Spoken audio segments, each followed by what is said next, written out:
The alarm screamed through Haven Station like a wounded animal. Commander Tae-young ran down the corridor toward the command center, his heart pounding in his chest. He had been drinking coffee in his quarters when the sensors picked up something terrible. Now his hands were shaking as he pushed through the doors. Lieutenant Ji-woo was already at her station, her face pale under the blue glow of the tactical display. The screen showed dozens of red dots appearing at the edge of the system. More kept coming, materializing out of hyperspace like angry red stars. How many? Tae-young asked, though he already knew the answer would be bad. 42 ships, Commander. 3 of them are Dreadnought class. Ji-woo's voice was steady, but her knuckles were white as she gripped the console. It's the Vrakith Dominion. Tae-young felt his stomach drop. The Vrakith were known across the galaxy as brutal warriors who took what they wanted. They had been testing coalition borders for months, attacking small outposts and disappearing before reinforcements arrived. But this was different.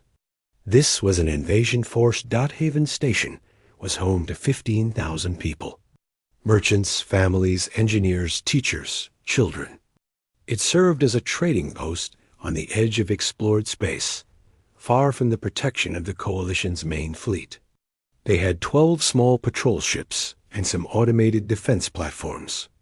Against 42 warships, they had no chance at all. "Get me Hai-jin," Tae-young said. "We need to start evacuation procedures." Hai-jin arrived within minutes, still wearing her civilian administrator uniform. Her job was managing the station's daily operations, making sure everyone had food and water and air to breathe. Now she had to help them survive. "How much time do we have?" she asked. The answer came from the Vrakith themselves. A massive face appeared on every screen in the command center.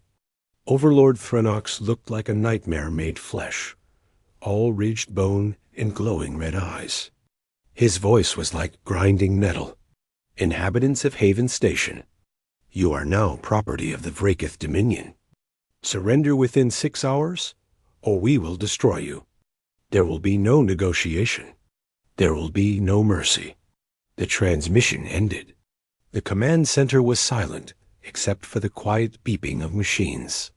"Send a distress signal to Coalition High Command," Tae-young ordered. "Use all emergency frequencies. Tell them we need immediate military support." Young-ho, their best sensor operator, worked his console frantically. After a few minutes, he looked up with tears in his eyes. "The nearest Coalition fleet is 5 days away at maximum speed. They're saying we should evacuate. How?" Ji-woo slammed her hand on the console. "We have maybe 6 transport ships. Even if we packed them full, we could only save 2,000 people. What about the other 13,000? Hai-jin was already checking the numbers on her datapad. "She's right. We don't have enough ships. And the Vrakith have deployed interdiction fields. Nothing can jump to hyperspace until those fields go down." Tae-young closed his eyes. He had trained for combat situations, but never anything like this. The Coalition had promised to protect all member worlds and stations. But promises meant nothing when help was 5 days away and death was 6 hours away. "Then we fight," he said quietly. Everyone turned to look at him. "Commander, we can't win," Young-ho said. "Our patrol ships are designed for pirates and smugglers, not dreadnoughts." "I know. But if we fight, we buy time. Maybe the interdiction fields will fail. Maybe some people can escape. Maybe the Coalition will send someone faster than they think." He looked around at his crew. "I'm not ordering anyone to die. If you want to get on a transport ship, go now. I won't think less of you." Nobody moved. Ji-woo straightened her uniform. "I'm staying. Someone needs to coordinate the defense." "I'll organize the civilian shelters," Hai-jin said. "Get people to the core of the station, where the armor is thickest." Young-ho nodded. "I'll stay on sensors. Maybe I can give us some warning before they fire." One by one, Every person in the command center volunteered to stay. Tae-young felt pride and grief mixing in his chest. These people were brave, and they were going to die not the next few hours passed in a blur of activity. The 12 patrol ships launched and formed a defensive perimeter around the station. Their captains knew it was suicide, but they went anyway. Hai-jin moved through the station's corridors, helping mothers carry children to the shelters, guiding elderly people to safety, trying to smile even though everyone could see the fear in her eyes. The Vrakith fleet moved closer, taking their time. They weren't worried. They knew they had already won.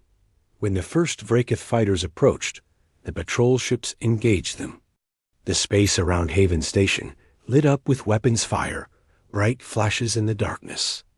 2 patrol ships died in the first 10 minutes, ripped apart by plasma cannons. Another 3 were destroyed shortly after. The pilots fought with everything they had, but it wasn't enough. It was never going to be enough. Inside the command center, Tae-young watched the tactical display and felt helpless. Each red dot that winked out was a ship, and each ship held people he knew. Captain Back, who told terrible jokes.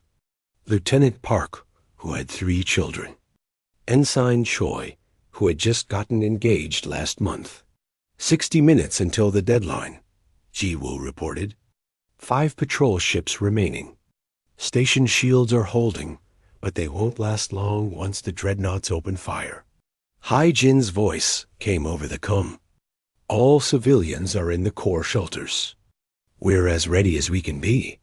Young-ho suddenly sat up straight at his sensor station. Commander, I'm picking up something strange. What is it? A single contact. Just appeared at the edge of the system, but not at any hyperspace exit point. It's moving fast. Really fast. He frowned at his readings. This doesn't make sense. Nothing moves that fast. Is it another Vrakith ship? Tae-young asked. No, sir. The energy signature is completely different. I've never seen anything like it. On the tactical display, a new dot appeared. It was blue, meaning unknown.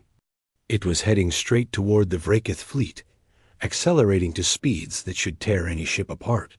Try to hail it, Tae-young ordered. Young-ho tried every frequency, but there was no response. The unknown ship just kept coming, impossibly fast, impossibly silent. The Vrakith noticed it too. Overlord Threnox sent 6 frigates to intercept and destroy the intruder. Tae-young watched them break formation and move toward the blue dot. Whatever that ship is, it's about to get destroyed, Ji-woo said sadly, but Tae-young was staring at the display with a strange feeling growing in his chest. Something about that ship felt different. It moved with purpose, with confidence.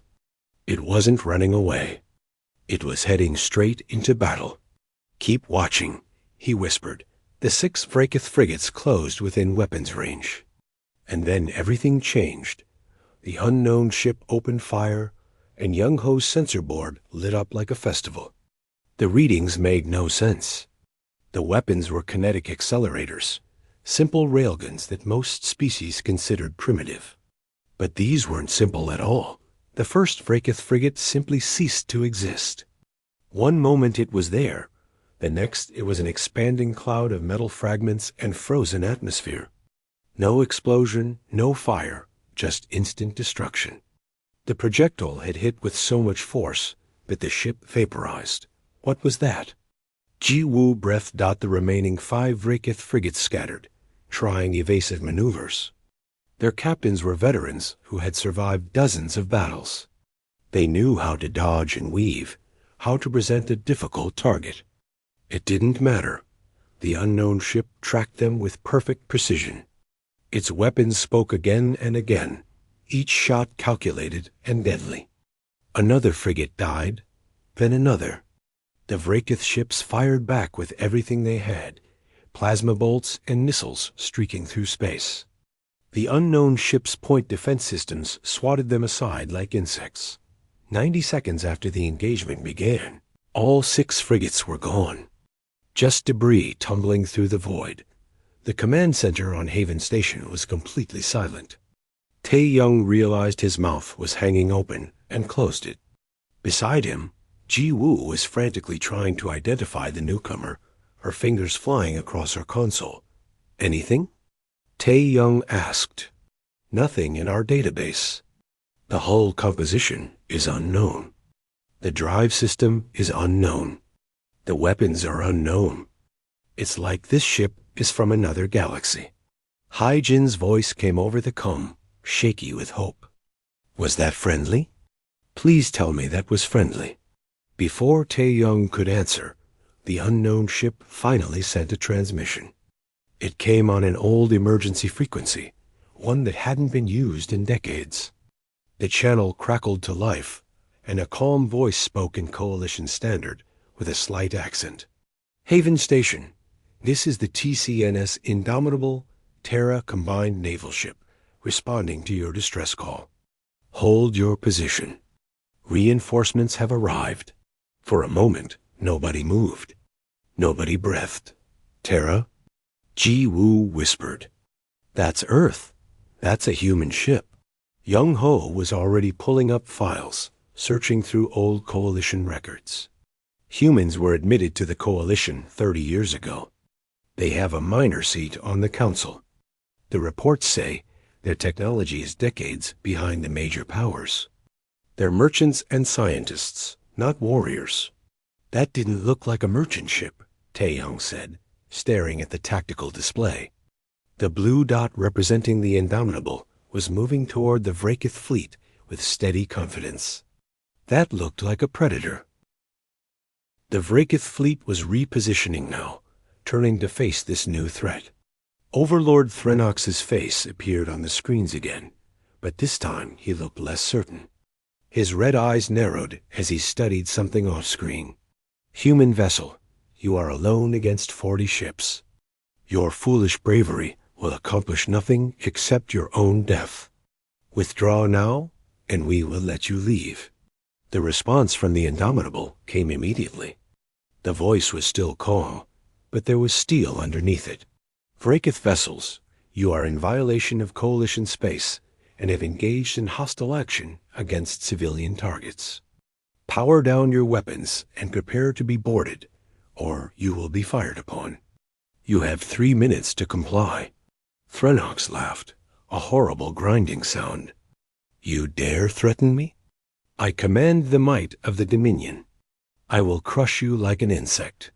2 minutes, 50 seconds, the human voice replied. The Vrakith fleet opened fire. Everything they had, all at once. Thousands of plasma bolts, hundreds of missiles, dozens of energy beams, all converging on the single human ship. The space between the fleets turned into a wall of light and death. Young-ho was shaking his head at his sensors. No shields could withstand that. Nothing could survive that. But when the light faded, the Indomitable was still there. Its point defense lasers had created a web of light, destroying missiles before they could impact. Some kind of field around the hull scattered energy beams and vaporized plasma bolts. Not a single shot had penetrated. Impossible. Ji-woo breathed. Then the Indomitable returned fire. Its main weapons were massive. Electromagnetic accelerators running the length of the ship, cannon barrels hundreds of meters long. When they fired, the projectiles came out at a significant fraction of light speed. Each slug carried the kinetic energy of a tactical nuclear weapon. The first shot hit a Vrakith cruiser broadside. The ship's shields collapsed instantly. The hull buckled and shattered, and the entire vessel broke in half. The pieces tumbled through space, atmosphere venting, fires dying in the vacuum. The Indomitable kept firing. Its targeting was flawless, each shot precisely calculated. Another cruiser died, then a destroyer, then 2 frigates that had been trying to flank it. The human ship moved through the Vrakith formation like it was dancing, making course changes that should have killed everyone on board through sheer acceleration. How is it moving like that? Young-ho was frantically recording everything. The inertial forces should crush the crew. No compensation system is that good. But the Indomitable didn't slow down. If anything, it accelerated. On the human ship's bridge, though the defenders on Haven Station couldn't see it, Captain Sang-woo stood calmly at the center of organized chaos. His tactical officer Min-ji called out target priorities, while weapons officer Jae-sung coordinated firing solutions. His executive officer Soo-bin monitored their systems, all of which were operating perfectly. This was what they had trained for. This was why Earth had spent 30 years building in secret, developing technology the galaxy had never seen. They had learned early that the galaxy respected strength and nothing else. So they had become strong. The Vrakith fleet tried to coordinate, tried to concentrate their fire, but the Indomitable was always somewhere else when the shots arrived. 3 dreadnoughts attempted a combined assault, moving together to catch the human ship in a crossfire. The Indomitable responded by launching antimatter torpedoes. Young-Ho's sensors screamed warnings. Those are antimatter warheads. They're banned by the Coalition. No one uses those anymore. The torpedoes streaked toward the dreadnoughts on pillars of light. When they detonated, the explosions were small suns, matter and antimatter, annihilating each other in perfect fury. When the light faded, the 3 dreadnoughts were simply gone. Not even debris remained, just expanding spheres of ionized gas. In 20 minutes, half the Vrakith fleet was destroyed or crippled. The remaining ships tried to retreat, but the Indomitable was faster. It hunted them down one by one, precise and merciless. Overlord Threnox, watching his fleet die around him, finally broke. His flagship turned and tried to run, engines burning at maximum. But the human ship appeared in front of him like a ghost. A single shot. Perfectly aimed. The flagship's engines exploded and died, leaving the ship drifting and helpless. But the hull remained intact. The humans wanted prisoners. On Haven Station, the command center erupted in cheers. People were crying, laughing, hugging each other. They had been facing death, and now they were watching their executioners. Destroyed. Tae-young just stared at the tactical display in amazement. One ship, one human ship, had destroyed an entire fleet. "Get me a connection to that ship," he said quietly. "I think we need to say thank you." The holographic projector in Haven Station's command center flickered to life, and Captain Sang-woo appeared before them. He was younger than Tae-young expected, maybe 40 years old, with calm eyes and a military bearing that spoke of years of training. He wore a dark blue uniform with silver insignia that Tae-young didn't recognize. "Commander Tae-young," Sang-woo said with a slight bow, "I apologize for the delay in responding to your distress call. We came as quickly as we could. Captain, you saved 15,000 lives today," Tae-young said, his voice thick with emotion. "There's no apology necessary. We owe you everything. You owe us nothing. We simply did what any decent people would do." Sang-woo glanced at something off-screen. "My Marines are boarding the Vrakith flagship now. We're taking Overlord Threnox into custody, along with evidence of their invasion plans. The Coalition will want to see this." Ji-woo leaned forward. "Captain, forgive me for asking, but where did that ship come from? Our intelligence reports say Earth doesn't have military vessels of that class." Sang-woo's expression didn't change, but there was something in his eyes. Pride, maybe, or satisfaction. "Your intelligence reports are outdated, Lieutenant. Earth has been somewhat secretive about our military development over the past 30 years. We felt it was necessary." "Necessary?" Tae-young asked. "The galaxy operates on strength, Commander. We learned that lesson early. When Earth joined the Coalition, we were given a minor seat on the Council. Some species looked down on us, called us primitives. We saw how the powerful treated the weak." He paused. We decided we would never be weak. Young Ho spoke up from his sensor station. Sir, I've been scanning your ship. The readings are incredible. Your power generation alone exceeds anything in the Coalition fleet. What kind of drive system are you using? That's classified, I'm afraid, Sang-woo said with a slight smile. But I can tell you that Earth has been pursuing certain technological paths that most species abandoned or never explored. Kinetic weapons at relativistic speeds, antimatter warheads, quantum singularity reactors, hull materials based on exotic matter.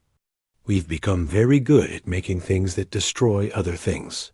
Hygiene entered the command center, still helping coordinate the civilian shelters. When she saw the hologram, she stopped and stared. Is that the human captain? Administrator Hai-Jin, Sang-woo said, nodding to her. I understand you managed the evacuation procedures. Well done. Your quick thinking saved many lives. You're the one who saved us, she said softly. How did you get here so fast? The Coalition said help was 5 days away. We have developed a new faster-than-light drive that doesn't rely on traditional hyperspace navigation. It allows us to respond to emergencies much more quickly. He looked at each of them in turn. The Indomitable was conducting training exercises 3 sectors away when we received your distress call. We arrived in just under 4 hours. 4 hours. The Coalition fleet would have taken 5 days. The implications were staggering. How many ships like yours does Earth have? Tae-young asked carefully. Enough, Sang-woo replied. 12 battleships of the Indomitable class, plus hundreds of smaller vessels. Cruisers, destroyers, frigates, carriers. We've been building quietly while the galaxy was distracted by politics. The hologram flickered as someone spoke to Sang-woo off-screen. He nodded and turned back. Commander, my engineering teams are ready to assist with repairs to your station. We have medical personnel standing by if you have casualties. And my communications officer is preparing a full report to send to Coalition High Command. Captain, I don't know what to say. Say nothing. Just know that Earth stands with those who cannot defend themselves. The Coalition was founded on principles of mutual protection and cooperation. Those principles have been eroding for years. We intend to remind the galaxy what they mean. Over the next 2 days, Haven Station slowly returned to something like normalcy. Human engineers worked alongside the station's maintenance crews, repairing damaged systems with equipment that seemed centuries advanced. Human medical staff treated the wounded with care and professionalism. Young Ho spent every spare moment scanning the Indomitable from a distance, recording everything his sensors could pick up. The data was incredible. The ship's hull incorporated programmable matter that could redistribute armor thickness in real time. Its weapon systems used artificial intelligence for targeting calculations. The power core generated enough energy to run a small city. They're not just ahead of us, he told Tae-young one evening. They're ahead of everyone. The Coalition's best ships are probably a generation behind this thing. News of the battle spread through Coalition space at the speed of hyperspace communications. Reactions varied wildly. Some species sent messages of congratulations and relief. Others were noticeably silent, probably shocked that humanity had revealed itself to be so powerful. The Vrakith Dominion pulled back from all Coalition borders immediately. Their invasion fleet had been destroyed by a single ship. They weren't willing to test whether Earth had more. Hai-Jin coordinated with human aid organizations that arrived in follow-up vessels. They brought food, medicine, and materials for reconstruction. The humans asked for nothing in return, refused all payment, and worked alongside the station's residents with genuine friendliness. They're not what I expected, she told Tae-young. The way they fought was so brutal, so efficient. But now they're helping rebuild a school and playing with the children. Maybe that's the point, Tae-young said, watching through a window as a human marine helped an elderly merchant move some cargo. They're warriors when they need to be, but they're also people who care about protecting the innocent. On the third day, a coalition diplomatic vessel arrived. Ambassador Dong Hyan came aboard Haven Station carrying a message that would change everything. He was an older human with gray hair and kind eyes, but when he spoke, his words carried weight. The Coalition Council has requested an emergency session, he told the assembled station leaders. Earth's actions here have forced certain conversations that some members have been avoiding. The balance of power in the galaxy has shifted. Will there be consequences? Ji Woo asked. Some species won't be happy that humans have become so powerful. Dong Hyan smiled. Let them be unhappy. We're not seeking their approval. We're simply ensuring that what happened here, what almost happened here, never happens again anywhere. That evening, the ambassador made a broadcast that was transmitted throughout Coalition space. Every news station, every government office, every military headquarters received the same message. Humanity has watched the galaxy for 30 years. We have seen the strong prey on the weak. We have seen the Coalition's principles eroded by politics and greed. No more. Earth's Navy will patrol Coalition space, responding to threats against civilian populations regardless of species. Any aggressor who attacks the innocent will face human intervention. We seek no territory, no tribute, no special treatment. We simply insist that the principles of justice and protection that founded the Coalition be honored once again. The message was simultaneously a promise and a warning. For those who acted with honor, humanity would be a stalwart ally. For those who preyed on the weak, humanity would be their worst nightmare. A week after the battle, Captain Sang-woo invited Commander Tae-young aboard the Indomitable for a tour. Tae-young brought Ji-woo and Young-ho with him, and they took a small shuttle across to the massive human battleship. Up close, the Indomitable was even more impressive. It was nearly 2 kilometers long, bristling with weapons and sensor arrays. The hull had a strange quality to it, like it was absorbing light rather than reflecting it. Young-ho kept muttering technical observations under his breath, overwhelmed by what he was seeing. They docked in one of the ship's smaller bays, which was still larger than Haven Station's main hangar. Human crew members moved about with purpose, nodding respectfully as the visitors passed. Everything was clean and organized, every person knowing exactly what their job was. Captain Sang-woo met them personally, along with his executive officer, Commander Soo-bin. She was a sharp-eyed woman in her 30s who moved with military precision. "Welcome aboard," Sang-woo said. "I thought you might like to see what saved you." The tour took 3 hours. They saw the ship's main batteries, massive electromagnetic accelerators that could launch projectiles at speeds that turned them into unstoppable weapons. They visited the power core, where contained quantum singularities generated almost limitless energy. They stood in the command center, where Ming-ji and Jae-sung had coordinated the battle that destroyed the Vrakith fleet. Young-ho was like a child in a candy store, asking question after question. The human crew answered what they could, though some information remained classified. "Your tactical systems use artificial intelligence," Ji-woo observed, watching the weapon displays. "Most species banned military AI after the machine wars 300 years ago." "Most species did," Soo-bin agreed. "Humans take a different approach. Our A is our tools, carefully designed and monitored. They handle calculations and targeting, but humans make all strategic decisions. It's a partnership, not a surrender of control." In the crew quarters, they saw that the Indomitable housed nearly 3,000 people. There were recreation areas, gardens under artificial sunlight, even a small theater. This wasn't just a warship. It was a city that could operate independently for months at a time. "You've thought of everything," Tae-young said. We had to, Sang-woo replied. Earth is far from Coalition space. If we're going to patrol and protect, we need ships that can stay out here for extended periods. The crew needs to stay healthy, both physically and mentally.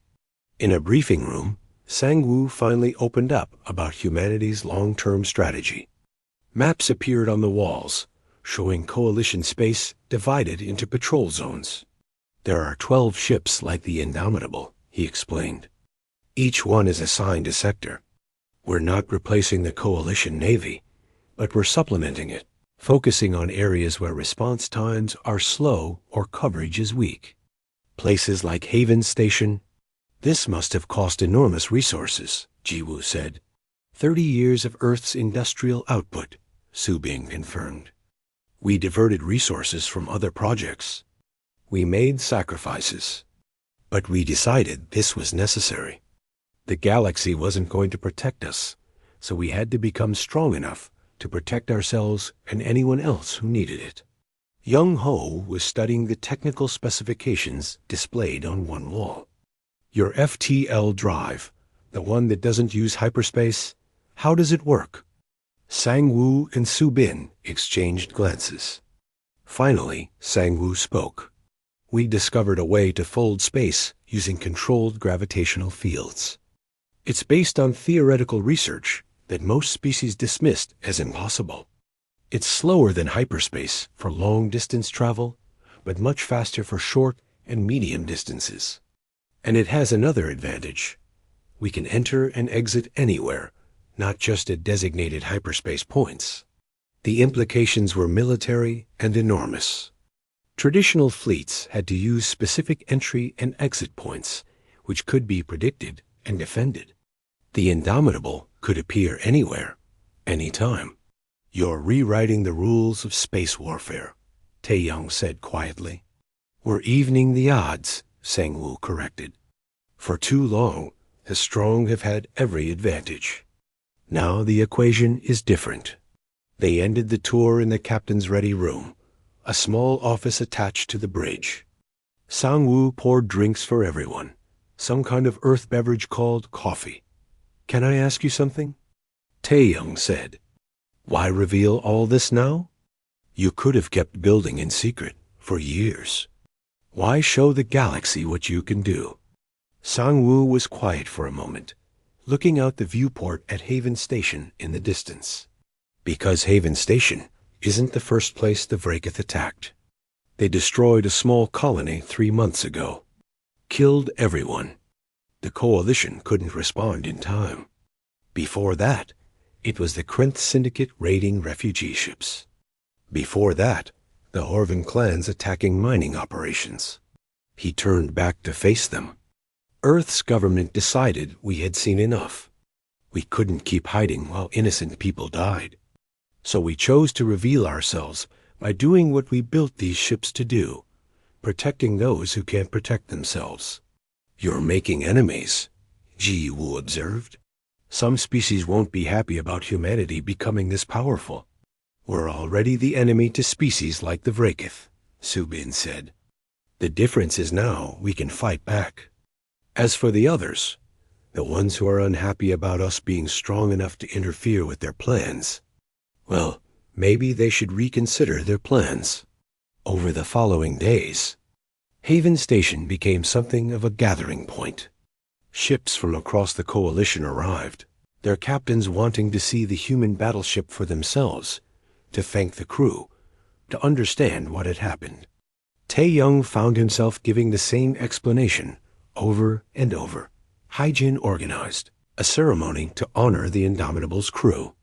The entire station gathered in the main concourse, thousands of people from dozens of species. Children held signs thanking the humans.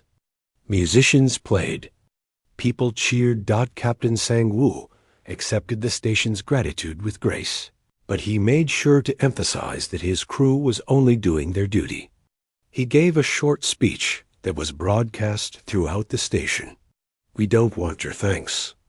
We want your partnership. Earth believes in the Coalition's founding principles. We want to work together to make those principles real again. Every species, every person, deserves to live without fear. That's worth fighting for. The response was overwhelming. By the end of the week, 17 systems had formally requested human naval patrols.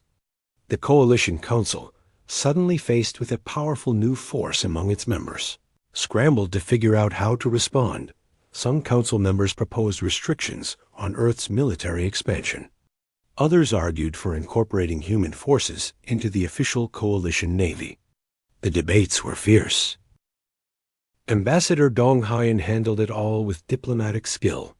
He made it clear that Earth would cooperate with the coalition, but would not surrender control of its military. Humanity had learned not to trust its survival to others. Young Ho maintained his correspondence with the Indomitable's chief engineer, a friendly woman named Bo Ora, who was happy to discuss technology within the limits of what was declassified. He learned that Earth had research stations across human space, constantly pushing the boundaries of what was possible. They're not just building weapons, he told Tae-young one evening. They're advancing everything. Medicine, agriculture, energy production. They see it all as connected, part of making humanity strong enough to survive whatever comes. They're preparing for something, Ji-woo said thoughtfully. Building all this for just the Vrakeith and a few raiders doesn't make sense. They're planning for a bigger threat. Tae-young had thought the same thing. When he asked Sang-woo about it during their last conversation before the Indomitable departed, the captain had been honest. The galaxy is changing, Commander. The coalition is weakening. Old alliances are breaking down. We see signs of movements in unexplored space, things we don't understand yet. Humanity decided we needed to be ready, not just for current threats, but for whatever comes next. We hope we're wrong. We hope we've overbuilt and overprepared. But if we're right, then the galaxy is going to need every ship we can field. It was a sobering thought. The day the Indomitable was scheduled to depart, half of Haven Station came to watch. The massive battleship had spent 2 weeks docked near the station, while repairs were completed and diplomatic matters resolved. Now it was time for the humans to return to their patrol. Tae-young stood in the command center with his senior staff, watching the visual feeds. Captain Sang-woo had invited him to a final private communication before departure. When the hologram appeared, Sang-woo looked tired but satisfied. Commander, I wanted to say goodbye properly. And to thank you? Thank me? For what? For holding out. For deciding to fight instead of surrendering. When we received your distress signal, we didn't know if we'd arrive in time. If you had given up, if the Vrakeith had already taken the station, we might have been too late to save anyone. Sang-woo smiled slightly. Your courage bought the time we needed. Tae-young felt his throat tighten. I just did what any officer would do. No, you did what a good officer would do. There's a difference. Sang-woo glanced at something off-screen. We're about to undock. Haven Station has our direct communication codes now. If you ever need assistance again, call us. We'll come. I believe you will. Safe travels, Captain. The hologram faded. On the view screens, the Indomitable began to pull away from the station. Its engines lit up with blue-white light, and the massive ship turned gracefully despite its size. Thousands of people watched from observation, windows, and external cameras. Young-ho's sensors tracked the ship as it accelerated away from the station. Their drive is spooling up. Energy readings are incredible. They're going to jump soon. Everyone watched as the Indomitable reached the edge of the system. For a moment, it hung there against the stars, a dark shape that represented humanity's determination to never be victims again. Then space seemed to bend around it. There was no flash of light like a hyperspace jump, no tearing of reality. The ship simply folded into somewhere else and vanished, leaving only a faint ripple in space that faded within seconds. They're gone, Ji-woo said softly. But they weren't really gone. Over the next weeks and months, reports flooded in from across Coalition space. The Indomitable and her sister ships were appearing everywhere. When pirates attacked the convoy, a human battleship dropped out of folded space and annihilated them. When slavers raided a colony world, human marines stormed their ships and freed the captives. When the Krenth Syndicate tried to blockade a trade route, they found themselves facing 3 human destroyers that made it clear the route would remain open. Humanity had become the Coalition's sword, the force that enforced the principles everyone had agreed to, but few had bothered to uphold. And they asked for nothing in return. No territory, no trade advantages, no political favors. They simply insisted that the strong stop preying on the weak. Haven Station prospered in the new environment. With human patrols ensuring safety in the sector, trade increased dramatically. More ships stopped at the station. More merchants set up operations. More families moved there. Tae Young found himself managing not a desperate outpost, but a thriving hub. Hai Jin expanded the civilian infrastructure to handle the growth. New habitation modules were added, new businesses opened, new schools welcomed children from a dozen species. The station became a symbol of something, a place where people could live without fear because someone powerful had decided to protect them. Young Ho maintained his friendship with Bio Ra, the Indomitable's engineer. She sent him technical papers published by Earth's research institutions, information that had been classified but was now being shared with trusted allies. He spent his evenings reading about exotic matter physics and quantum field manipulation, dreaming of the day when Haven Station might have its own advanced defenses. Chi Wu received a promotion to commander and took over as Tae Young's executive officer when the previous one retired. She had earned it through her actions during the siege and her skill in the months after. Together, she and Tae Young made Haven Station one of the most efficiently run facilities in the sector. 3 months after the battle, Ambassador Dong Hyen returned to Haven Station with news. The Coalition Council had officially recognized humanity's patrol fleet and integrated it into the Coalition's defensive structure. Earth had been given a full seat on the Council, no longer a minor member, but a major power with voice and vote. Some species tried to resist. Dong Hyen told the station's leaders over dinner. They argued that Earth was too aggressive, too willing to use force. But then we showed them the statistics. Piracy down 60%. Raiding down 70%. Civilian casualties from attacks down 80%. Hard to argue with results. What about the Vrakith? Tae Young asked. They're quiet. Very quiet. They've withdrawn from all disputed territories and are making no aggressive moves.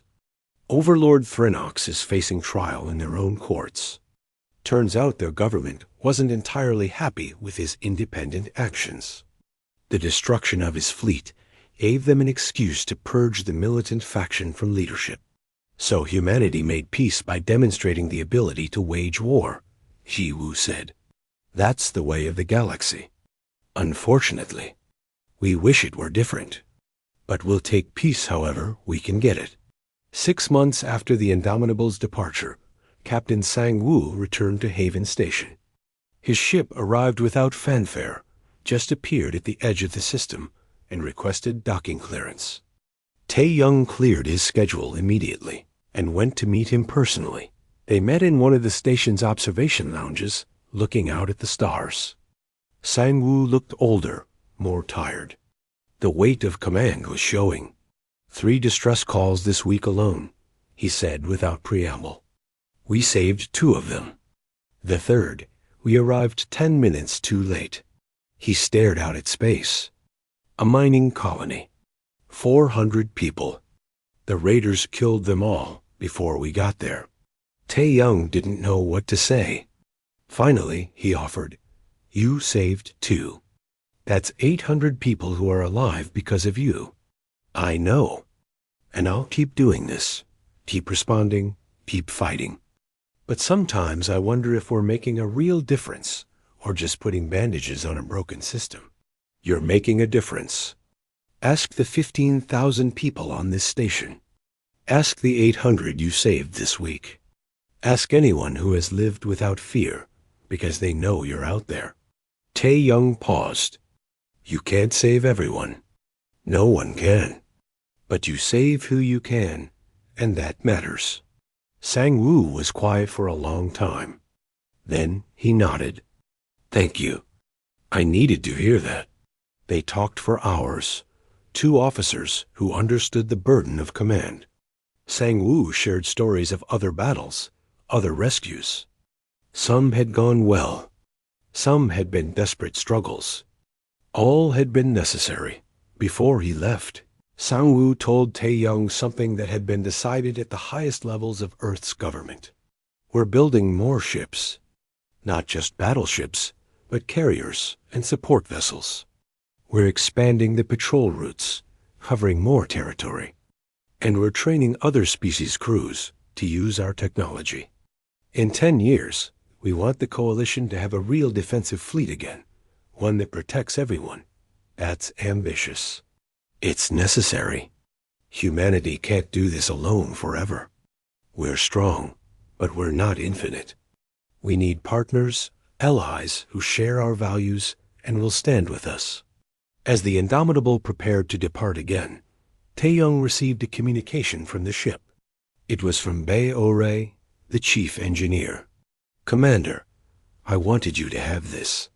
A data file appeared in his system. Specifications for mid-grade defensive platforms based on human technology. Nothing classified, but better than what you have now. Consider it a gift from one engineer to another. Show it to Young-ho. I think he'll be excited. Tae-young watched the Indomitable fold away into space, disappearing to answer another call, to protect another group of people who couldn't protect themselves. He thought about everything that had changed since that desperate day when the Vrakith fleet had appeared. The galaxy had learned that humanity was not weak. Not anymore. Perhaps they never had been. They had simply been waiting, building, preparing for the moment when they would be needed. That moment had come at Haven Station, and humanity had answered the call. And they would keep answering, again and again. For as long as they were needed. In his quarters that evening, Tae-young wrote a letter to Earth's military command. He thanked them for saving his station and his people. He told them that their sacrifice and commitment had restored his faith in the coalition's principles. He ended with a simple statement. You have proven that someone will always come when good people call for help. That may be the most important thing anyone can prove. He sent the letter and looked out his window at the stars. Somewhere out there, 12 human battleships patrolled the darkness, crewed by people who had decided that the innocent deserved protection. It was a simple idea, but it was changing everything. Haven Station thrived. The galaxy adapted, and humanity stood watch, their ships emerging from the void whenever reinforcements were needed. They had expected no one would come. They had been wrong, and that made all the difference.